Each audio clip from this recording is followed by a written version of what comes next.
자, 오늘 여러분들과 함께 좀 생각해 보고 싶은 건요, 창조의 꽃, 인간, 특별히 인간이 하나님의 형상으로 지음받았다라고 하는 이 놀라운 진리에 대해서 여러분들과 함께 좀 생각해 보도록 하겠습니다.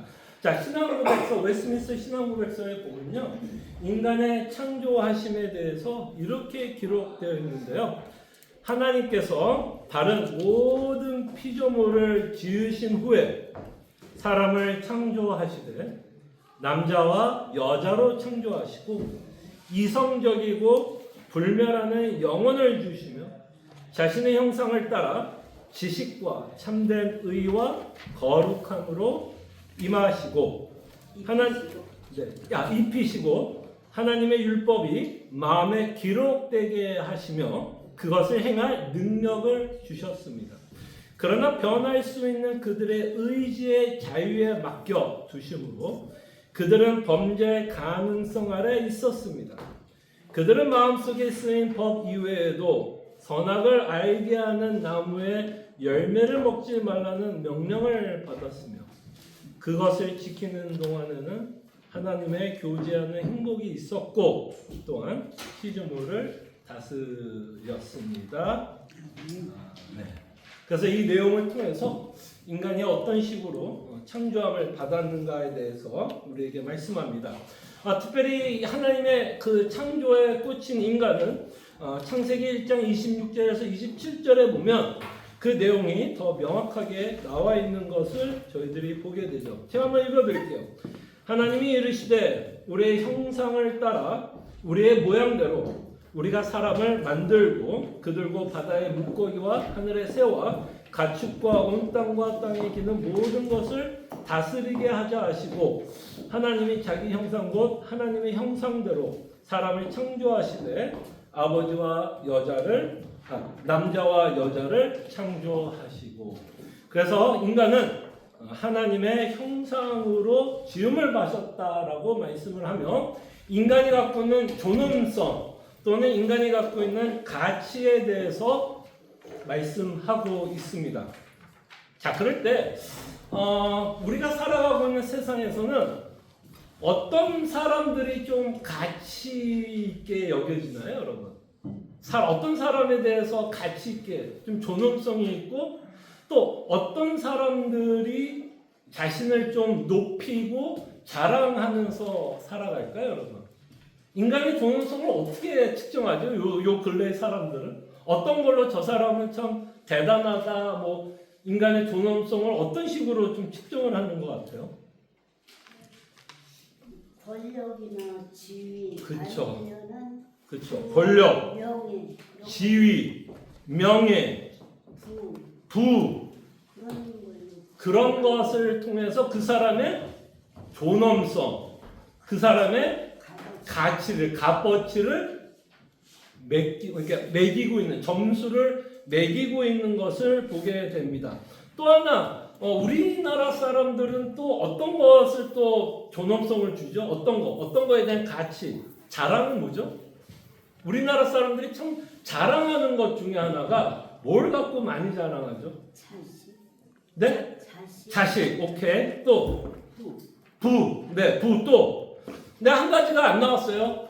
다 대충 다 나왔는데 한 가지 우리나라 사람들이 굉장히 프라우드하게 생각하는 굉장히 인간의 존엄성에 대해서 인간의 가치에 대해서 얘기할 때 권력, 지위, 명예, 부 다 나오는데 한 가지 우리나라 사람은 네? 외모. 요새 또 외모 지상주의죠. 또 외모보다 네? 정신적으로 족보. 신앙을 못 족보. 또 예, 저는 학벌을 이야기하고 싶었어요. 학벌. 어때요, 여러분? 학벌 따져 안 따져 우리나라 사람들? 진짜 우리나라 사람만큼 학벌 따지는 사람. 그리고 첫째는 자기 나름대로 저기 신념 있고 신앙을 알 수 있는 사람을 우리가 따라가야 돼. 그럼요. 당연히 신앙 있는 사람을 따라가야 되는데 제가 여러분들에게 좀 도전을 주고 싶은 건 우리는 어떤 사람의 값어치를 이렇게 평가하는 것 같아요. 존엄성. 여러분들도 혹시 누군가를 소개할 때 그 사람 학벌을 소개할 때 있으세요? 은연중에 내가 아는 누군데 무슨 학교 나왔더라. 아니 첫째는 상식이 있어야 되겠죠. 아, 상식. 그래서 그쵸. 그냥 먼저 대화할 때 이 사람은 정신적으로 얼마나 자기 나름대로 상식을 보여주나. 상식. 그치, 인간의 존속에서 상식도 중요한데, 그러니까 우리가 참 알게 모르게 우리가 좀 자랑스럽게 생각하는 게 있는 것 같아요. 학벌은 우리나라에서는 참 빼기 힘든 내용인 것 같아요. 왜 그토록 우리는 학벌을 중요하게 생각할까요? 그래서 뭐 옛날에 그랬잖아요. 제가 옛날에 고등학교 다닐 때 그 사람이 다 뭐 이렇게 점수만 잘 나오면 그들이 하는 모든 죄도 다 용서한다라는 식으로. 아우 얘는 공부 잘하니까. 아우 니네 형은 공부 잘하니까. 뭐 뭔 짓을 해도 다 용서가 되는. 그러니까 그런 것들이 우리가 알게 모르게 인간의 존엄성이 되는 것 같아요. 근데 교회하면서도 알게 모르게 뭐 학벌이든 부, 명예 이런 것들에 의해서 그 사람의 가치를 측정하는 경우가 있는 것 같아요. 그때 인간의 존엄성은 그 인간이 뭐라는 것만으로도 존엄성이 있는 건가요? 인간이라는 것 자체만으로도 그 사람은 뭐예요? 존엄성을 갖고 있다라고 말씀을 드리고 싶어요. 왜? 왜 인간은 어떤 자신이 갖고 있는 어떤 것으로 그 사람의 존엄성이 나타나는 게 아니라 인간은 왜 존엄성을 갖게 되나요? 인간은 특별히 하나님의 형상으로 지음을 받았기 때문에 인간이라는 그 자체가 사람은 인간 자체가 존엄성을 갖게 됩니다. 그래서 때로는 우리가 좀 조심해야 될 필요가 있어요. 우리가 어떤 사람은 쟤는 인간도 아니야 라고 이야기하는 경우 있어요, 없어요? 쟤는 인간도 아니야. 어떤 사람에 대해서 평가를 하고 어떤 사람에 대한 분노가 일어날 때 우리는 그 사람을 그렇게 이야기를 해서 인간도 아니야. 그때 어떤 사람이 좀 인간이 아닐 경우가 어떤 사람들이 인간이 아닐까요? 아까 말했던 상식 이하의 사람들 또는 범법자들, 그죠? 뭐 뉴스에 나올 만한 그런 범법 행위를 한 자들, 누가 들어도 참 나쁜 사람이 있잖아요. 그냥 들어도 저 사람 나빠. 그리고 그런 나쁜 사람이 나한테 직접적으로 해를 끼치는 경우가 생기면 우리는 그 사람에 대해서 어디까지 얘기해요? 쟤는 인간도 아니야. 인간도 아니라는 신사죠. 개만도 못하듯이. 그치. 제가 차마 그 말을 못한 거예요. 차마 제가 지금 성경 공부에 녹화되는데 개만도 못하다. 그러니까 참 그런 경우 있잖아. 근데 이해는 돼요, 충분히. 왜? 우리가 화가 나니까. 그 사람이 나한테 뭔가 잘못한 거에 대한 화가 나니까 그 사람에 대해서 그냥 복수하고 싶은 마음에 저 사람은 인간도 아니야, 사람도 아니야, 개만도 못하다고 얘기하지만 사실은 그런 우리가 누군가의 평가를 할 때 그런 말을 쓸 때도 누구든 우리는 좀 조심할 필요가 있는 거예요.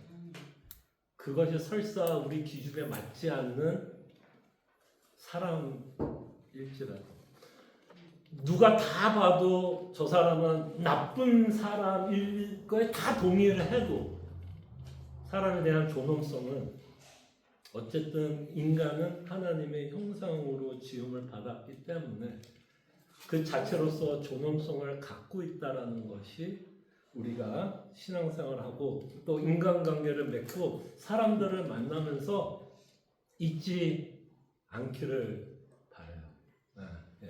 그래서 우리의 존엄성이 굉장히 중요한 이유는 인간은 하나님의 형상으로 지음을 받았다라는 것. 그랬을 때 파워출입은 3번에서 이렇게 말씀합니다. 하나님이 자신의 형상으로 지으셨다는 이 말씀이 우리가 누구인가에 대한 기본 정의를 이룬다. 그러니까 인간은 스스로 정의가 내려지는 게 아니라 인간이 누구인지를 정의가 되는 건 인간은 하나님의 형상으로 지음을 받았기 때문에 언제나 인간은 누구와 빗대어서 언제나 생각을 하게 되냐면 하나님과 빗대어서 생각을 해야 된다라는 거죠.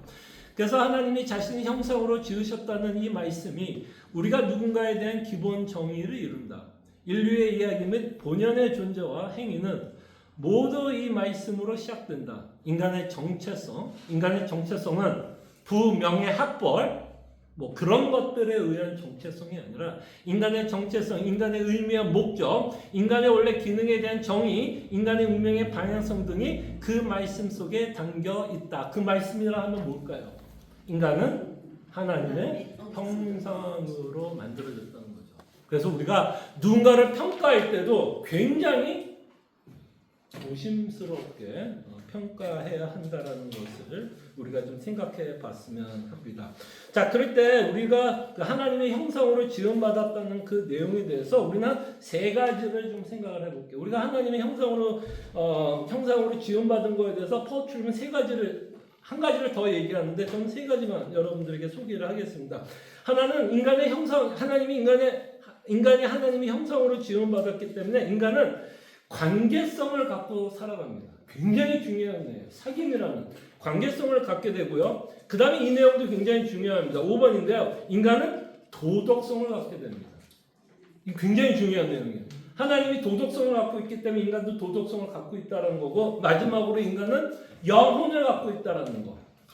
영혼. 그래서 이 세 가지 내용에 대해서 우리가 짤막하게 한번 저희들이 생각해 보도록 하겠습니다. 자, 인간이 관계성, 사귐이 중요한 이유가 뭘까요, 여러분? 사귐이 중요한. 인간의 관계성이 중요한 것이 하나님의 형상과 생각해 봤을 때 이 내용이 무엇과 연결이 되면서 중요할까요, 여러분? 하나님의 존재하고 있는 상태가 어떤 존재로 계시죠? 그쵸. 삼위의 하나님으로 계시다라는 게 굉장히 중요합니다. 이건 영원 전부터, 그 다음 영원 후에 하나님이 세 분으로 계셨다는 성삼위, 삼위의 하나님. 그리고 그 삼위의 하나님은 어떤 관계 안에 살아갔을까요? 영원히, 평생. 사랑 안에서 관계를 맺고 살아갑니다. 그러니까 이 삼위의 하나님은 서로가 서로의 유익을 위해서 살아가는 자들이었어요. 서로의 유익을 위해서 공동체를 이루면서 살아간다라는 겁니다. 그 사랑의 근거로서 우리가 알 수 있는 건 성부께서 계획한 십자가의 사건을 누가 순종해요? 예수님. 근데 여러분 생각해요. 그 순종이 쉬운 순종이에요? 어려운 순종이에요? 자신의 목숨까지, 그리고 아버지와의 어떤 거를 경험해야 되죠? 단절을 경험해야 되는 어마어마한 고통을 그러니까 어마어마한 고통을 맛봐야 되는 순종이었어요. 그럼에도 불구하고 예수님은 성부가 원했던 그 계획을 뭐예요?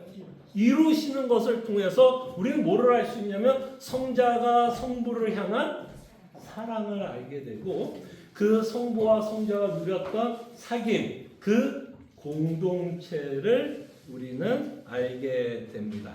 자, 요한복음 한번 볼게요. 요한복음 17장 20절 23절 한번 찾아보시죠.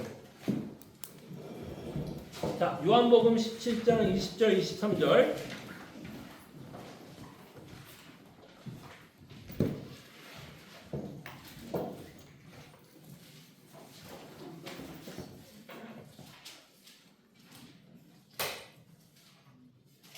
자, 요한복음 17장 20절 23절. 자, 예수님이 무엇을 기도하고 있는지 한번 보세요. 자, 내가 비웃는 것은 이 사람들만 위함이 아니요 또 그들의 말로 말미암아 나를 믿는 사람들도 위함이니 아버지께서 내 안에 내가 아버지 안에 있는 것 같이 그들도 뭐라고요? 다 하나가 되어 우리 안에 있게 하사 세상으로 아버지께서 나를 보내신 것을 믿게 하옵소서. 내게 주신 영광을 내가 그들에게 주었사오니 이는 우리가 하나가 된 것 같이 그들도 하나가 되게 하려 함이니이다.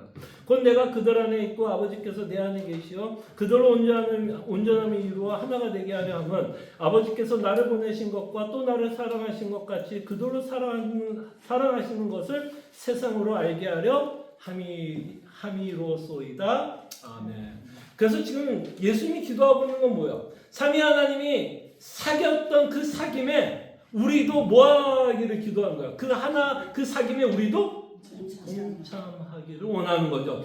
그래서 하나님은 인간을 뭘로 지었어요? 남자와 여자. 어쩌면 인간 공동체에서 가장 최소한의 공동체가 있다면 그렇죠. 조금 그거를 약간만 넓은 부부관계가 아닐까요? 부부관계는 인간 사회에서 어떤 가장 작은, 가장 최소한의 단위를 이루고 있다면 이렇게 하나님이 남자와 여자를 창조하시고 무엇을 이루려고 그러죠? 공동체를 이루시려고 하는 것을 보게 됩니다. 그래서 우리가 예수님을 믿고 살아갈 때 굉장히 중요한 것은 뭐다? 공동체예요. 공동체를 이루고서 살아가는 것. 그것이 바로 하나님이 하나님의 형상으로 만드신 겁니다. 그래서 때로는 여러분 혼자 있는 게 편해요, 안 편해요? 때로는 누가 이렇게 다들 힘들게 하시길래 저 와이프도 끄덕끄덕 이건 안 돼. 자, 때로는 우리가 혼자 있는 게 좋아요. 근데 혼자 있을 때도 편할 때도 있지만 그 혼자 있음으로 또 사실은 또 뭘 느끼죠? 외로운 것도 괴롭다 안 괴롭다? 사실 괴로워요. 외로운 것도 괴로워요. 혼자 있어서 편한 거 있죠. 아무나 뭐 방해하는 사람 없어서 좋지만 또 혼자 있는 것도 싫어. 또 인간은 외로워. 왜 그럴까요? 여러분들은 외로울 수밖에 없어요. 왜? 하나님이 우리를 그렇게 만들었기 때문에. 우리는 공동체 안에서 서로의 사귐을 통해서 사랑을 나눔으로써 그 안에서 만족하도록 인간을 창조했기 때문에 때로는 우리가 혼자 있어서 편안함은 있지만 그것도 편하지는 않다는 거예요. 그래서 에베소서 4장 3절이 굉장히 중요하게 됩니다. 에베소서 4장 3절. 자, 한번 제가 읽어드릴게요. 평안을 맺는 줄로 성령이 뭐가 하게 된 것? 하나가 되게 한 것. 힘써 지켜라. 자, 그러면 요거를 이제 7절과 연결을 이제 7번과 연결을 시키면서 계속 생각을 해볼게요. 자, 근데 하나님께서 공동체로 서로 사랑하면서 살아가게 했던 이 공동체가 사실은 어떻게 되죠? 이게 영원히 지속되던가요? 그냥 깨져버렸나요? 그 깨지면 어디서부터 깨져요? 아까 제가 말했던 인간의 최소 단위 부부 아담과 하와 안에서 이미 이 공동체는 깨져요. 그래서 인간은 끊임없이 누구로 말미암아 굉장히 안식을 누리지 못하느냐면 인간들 때문에, 우리가 살아가고 있는 인간들 때문에 안식을 누리지 못하고 있는 우리의 모습을 보게 됩니다. 근데 이것은 어디서부터 시작해요? 아담 안에서. 그리고 또 인간의 죄로 말미암아 하나님으로부터 만족이 되지 않기 때문에 인간관계 안에서도 만족을 누리지 못하고 있는 모습을 보게 됩니다. 그렇다면 예수를 믿고 우리가 구원을 받는다면 사실 어떤 거에 대한 회복일까요? 관계에 대한 뭘까요? 관계에 대한 회복이라고 말할 수 있죠. 관계에 대한 회복. 그러니까 에베소서 4장 3절에 가능한 거죠. 평안에 맺는 줄로 성령이 하나 되게 하신 것을 힘써 지키라. 그래서 정말 우리가 그리스도 안에 하나라는 것. 그래서 제가 아까 이제 기도했던 내용 중에 하나가 이런 것 같아요. 참 우리가 살아왔던 배경이 다 달라요. 뭐 미국에서 살아왔고 이민자라고 하지만 어쨌든 이민자의 삶이 달라요. 우리는 성격도 달라요. 그 다음에 세대 간에도 다를까요? 안 다를까요? 많이 달라요. 많이 달라요. 그 많이 다르다 보면 그 안에서 어떤 일이 벌어질 수 있을까요? 그 다름이 우리를 서로 불편하게 하는 것 같아요. 나와 똑같이 생각하지 않는 사람을 만나면 내 자신을 내 자신이 불편하게 여겨지게 되는 것 같아요. 자, 그럴 때 성경은 끊임없이 뭐를 강조하고 싶은 걸까요? 우리가 하나라면 우리가 자라왔던 환경이 같아서? 뭐 우리의 고민이 같아서? 우리의 성향이 같아서? 아니요. 뭐가 우리로 하나 되게 하는 걸까요? 우리가 믿는 예수님의 말씀. 그래서 여러분과 저는 공통분모가 하나 있어요. 뭐가 공통분모일까요? 여러분과 제가. 아버지가 같아요. 또 아까 말했던 영원한 안식을 함께 누릴 거예요. 그 다음에 또 하나 가장 큰 공통점이 또 하나 있어요. 이 땅에서. 다 죄인이라는 거. 그래서 여러분들이 죄를 짓고 있는 구체적인 모습은 다를 수 있죠, 저랑. 그러나 그 안에 들어가면 알고 봤더니 모습은 다르지만 그 뿌리는 뭐에 공감할 수 있어요? 욕심이라는 것에 공감할 수 있게 돼요. 그러니까 제가 무슨 말인지 알겠죠? 제가 욕심이 있어서 구체적으로 짓는 죄와 여러분들이 욕심이 있어서 구체적으로 짓는 죄는 다를 수 있어요. 그래서 좀 서로 공감이 안 될 수 있죠. 근데 들어가면 들어갈수록 결국에는 어디에서 만나는 거예요? 내가 갖고 있는 욕심이라는 거에 만나게 되면 비록 우리가 짓고 있는 죄의 내용은 다를 수 있어도 그 욕심이라는 것에 뭐를 느끼는 거예요? 서로 공감대를 느끼게 되는 거예요. 그래서 제가 여러분들과 대화가 될 수 있는 거예요. 무슨 말인지 알겠죠? 네. 죄 짓고 있는 내용은 달라요. 분명히 다를 거예요. 그러나 대화를 하다 보면 집사님도 욕심이 없고 내가 하고 있었던 그 뿌리도 욕심이라는 걸 통해서 우리는 뭐 할 수 있어요? 공감이 되는 거예요. 그리고 우리가 공감이 되는 건 이런 욕심이 많은 우리를 향해서 예수 그리스도께서 십자가에 죽으셨다라고 하는 그 사실에 대해서 우리가 뭐 하는 거야? 다 공감해. 그래서 우리는 다 같이 뭐를 할 수 있는 걸까요? 다 같이 같은 예수님과 같은 하나님을 뭐 할 수 있어요? 예배하게 된다는 거예요. 네. 그런 의미에서 여러분들과 저는 그리스도 안에 하나인 것, 이 공동체의 중요성을 이렇게 생각해 볼 수 있습니다. 자, 5번을 할까요? 자, 우리는 도덕성을 갖고 있습니다. 이 도덕성이 굉장히 중요해요. 하나님은 우리에게 도덕성을 줬기 때문에 어떤 능력이 있다라고 말할 수 있을까? 이 파우처럼 우리가 도덕성이 있다라고 표현하는데 도덕성이 있기 때문에 우리는 어떤 능력이 있는 거예요? 그렇죠. 옳고 그름을 판단할 수 있는 능력을 갖고 있다는 거예요. 이게 왜 중요하냐면 하나님이 우리에게 옳고 그름을 끊임없이 시험하니까. 그때 하나님이 옳고 그름을 어떻게 시험해요? 내 율법을 지키는지 안 지키는 것을 통해서 옳고 그름을 판단하시는 거고 우리도 그것을 통해서 옳고 그름을 판단하게 됩니다.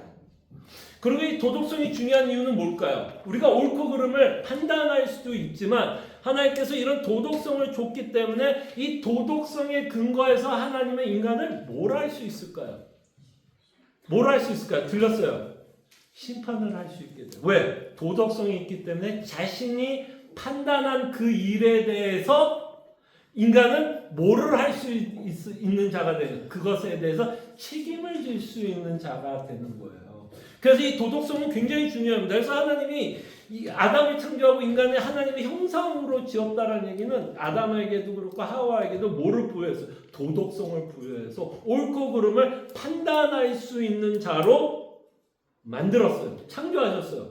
그래서 그들은 끊임없이 옳고 그름을 판단하면서 살아갑니다. 제가 들어가기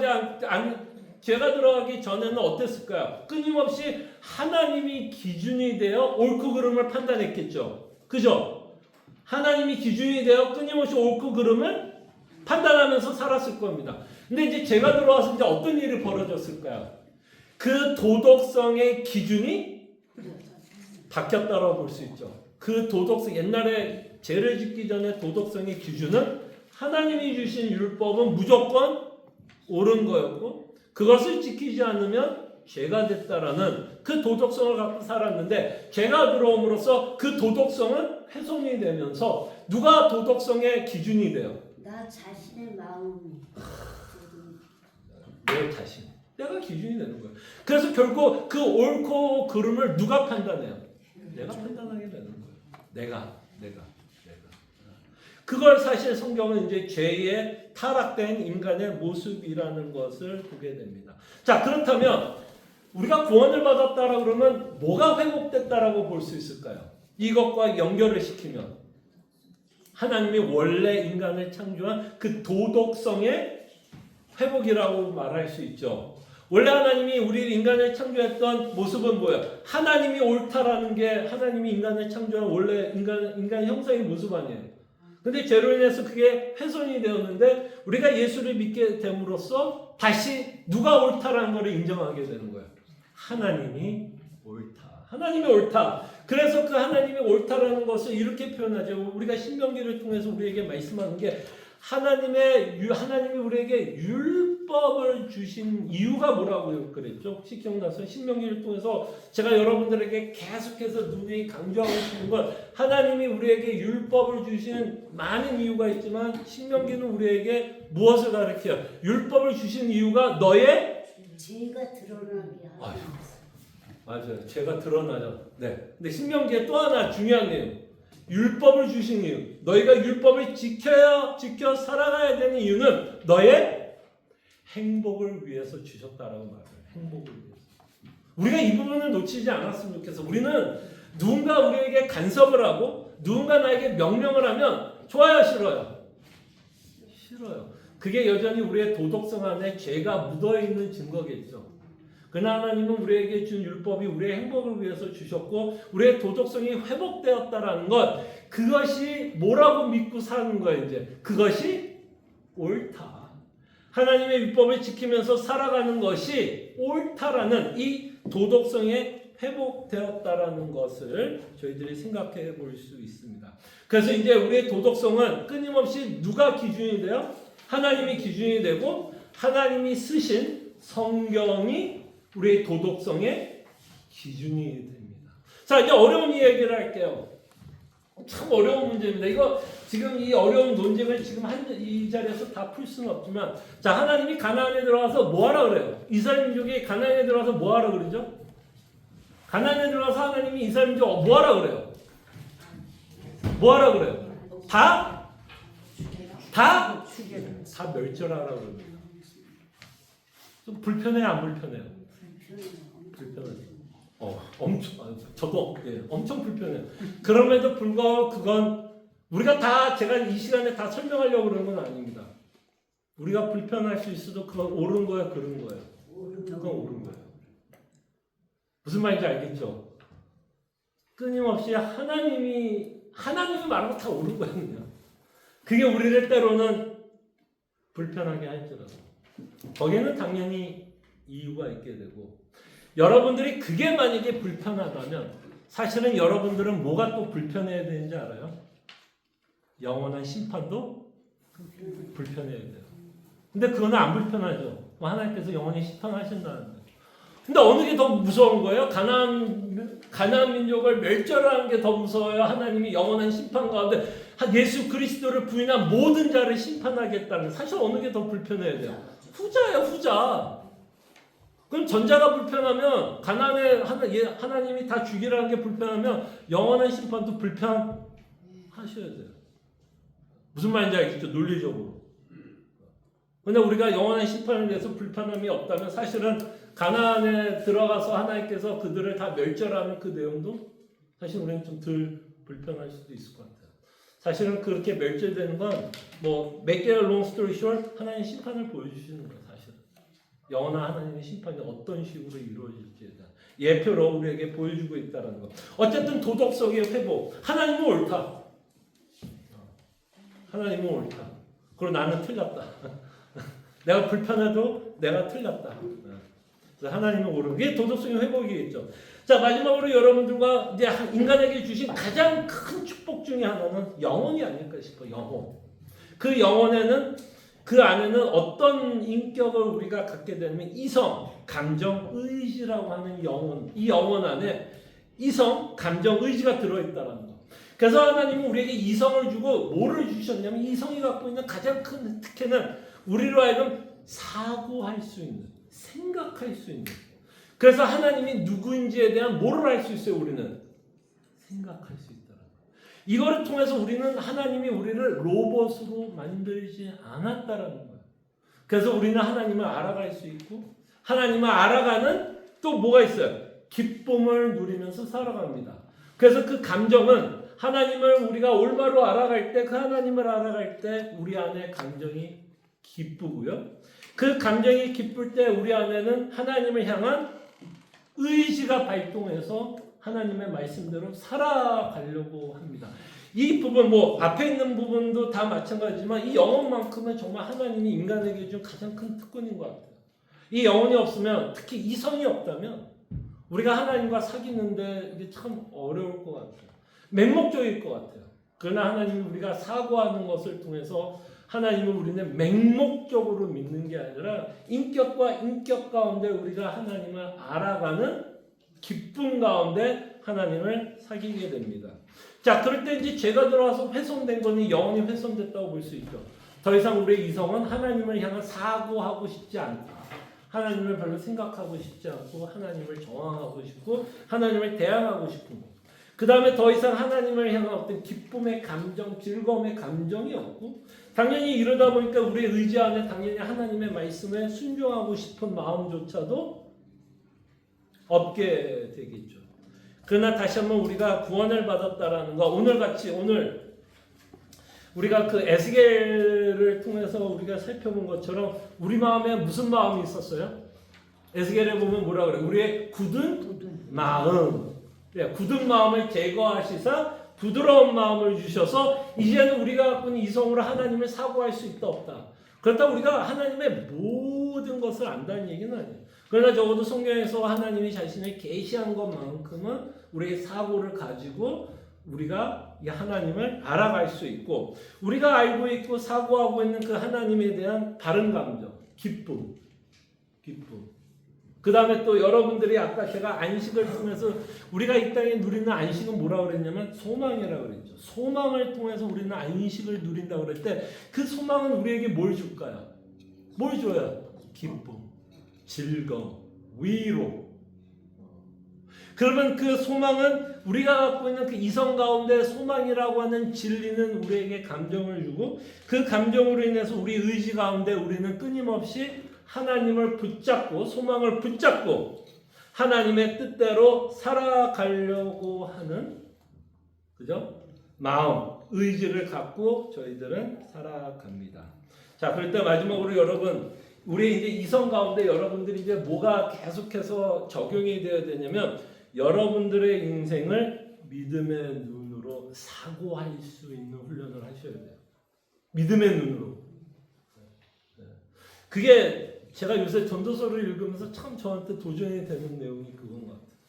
이 전도서를 통해서 끊임없이 믿음으로 내 인생을 바라본다는 의미가 무엇인지 그리고 믿음으로 우리 인생을 바라보면 우리 인생은 결국 뭐 할 수밖에 없다. 아름다울 수밖에 없다. 아름다울 수밖에 없다. 하나님께서 합력하여 선을 이루시는 그 아름다움을 우리는 끊임없이 경험하기 때문에 우리 인생을 아름답게 보기 위해서는 끊임없이 우리의 삶을 믿음의 눈.